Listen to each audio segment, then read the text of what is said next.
ثانية تصل للراشد، خطير الراشد يبحث عن الخميس في خط المقدمة، ولكن كرة مقطوعة عادت هلالية. الشلهوب الرادوي المقاتل الروماني اللي يلعب كرة حلوة، القحطاني تسديد،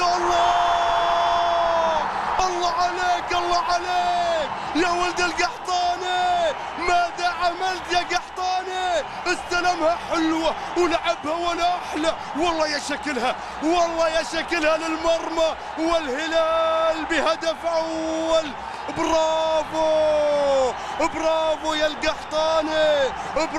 القحطاني، حرك الجمهور في ملعب اللقاء، وهدف ولا أروع ولا أحلى من ولد القحطاني. شوف استلمها واحدة باليمين، لا تنتظر ثانية، لأن الثانية عند اثنيان في شباك اثنيان، أودعها في شباك اثنيان، سجلها، وهدف هلالي من ياسر القحطاني.